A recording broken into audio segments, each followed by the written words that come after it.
Conseil numéro 1. Connaître ses limites et travailler sur la maîtrise de soi. Conseil numéro 2. Anticiper les conséquences avant d'agir. Conseil numéro 3. Éviter les excès et trouver un équilibre dans les choix. Conseil numéro 4. Penser aux conséquences futures avant de céder à une pulsion. Conseil numéro 5. Prévenir les regrets en évitant les comportements impulsifs. Conseil numéro 6. Choisir la raison sur l'impulsion pour une maîtrise de soi. Conseil numéro 7.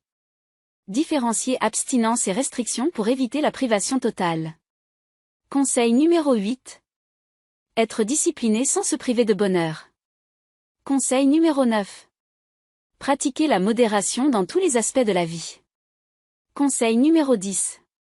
Comprendre que la discipline n'est pas une punition, mais une prévention. Conseil numéro 11. Prioriser l'esprit sur le corps dans la prise de décision. Conseil numéro 12. Chercher l'inconfort volontaire pour renforcer la résilience. Conseil numéro 13. Éviter le confort superflu pour favoriser la croissance personnelle. Conseil numéro 14. Accepter l'inconfort pour développer la résilience mentale. Conseil numéro 15. Penser au-delà du confort personnel pour une perspective plus large. Conseil numéro 16. Affronter l'adversité avec force grâce à des épreuves volontaires. Conseil numéro 17.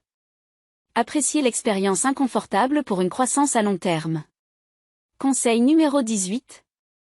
Éviter la dépendance au confort en se confrontant volontairement à l'inconfort. Conseil numéro 19. Remettre en question la perception du succès lié à l'évitement de la lutte. Conseil numéro 20.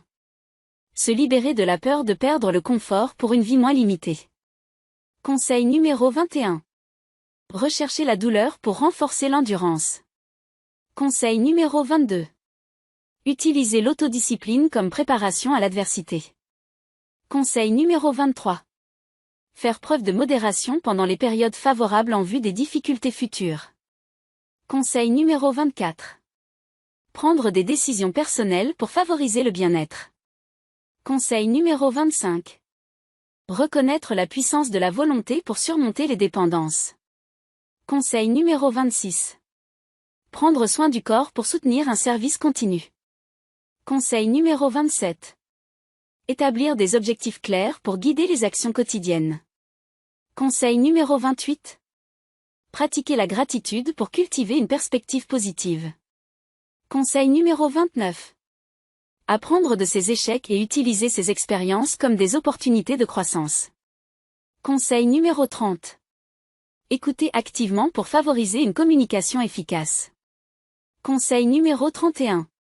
Éviter la procrastination en abordant les tâches de manière proactive. Conseil numéro 32. Cultiver des relations positives et équilibrées dans la vie personnelle et professionnelle. Conseil numéro 33. Prendre des pauses régulières pour maintenir une productivité optimale. Conseil numéro 34. Développer une routine matinale pour commencer la journée de manière positive. Conseil numéro 35. Prioriser les activités en fonction de leur importance plutôt que de leur urgence. Conseil numéro 36. Pratiquer la compassion envers soi-même et les autres dans les moments difficiles. Conseil numéro 37. Établir des limites claires pour préserver l'énergie mentale et émotionnelle. Conseil numéro 38. Prendre des décisions rapides pour éviter la procrastination excessive. Conseil numéro 39. Consacrer du temps à l'apprentissage continu pour stimuler le développement personnel. Conseil numéro 40. Maintenir un équilibre entre le travail et la vie personnelle pour une vie épanouissante. Conseil numéro 41. Identifier et éliminer les habitudes néfastes pour la santé physique et mentale. Conseil numéro 42. Faire preuve d'empathie en comprenant les perspectives des autres. Conseil numéro 43. Pratiquer la résolution de problèmes de manière systématique et réfléchie. Conseil numéro 44. Se concentrer sur ce que l'on peut contrôler plutôt que de s'inquiéter pour l'incontrôlable. Conseil numéro 45. Éviter la comparaison constante avec autrui et se concentrer sur son propre chemin. Conseil numéro 46. Se déconnecter régulièrement des médias sociaux pour favoriser une mentalité saine. Conseil numéro 47. Développer une routine de relaxation pour gérer le stress et l'anxiété. Conseil numéro 48. Exprimer la reconnaissance envers les autres pour renforcer les relations. Conseil numéro 49. Élargir ses horizons en explorant de nouvelles expériences et perspectives. Conseil numéro 50. Pratiquer l'humilité en reconnaissant que le perfectionnisme est souvent inatteignable.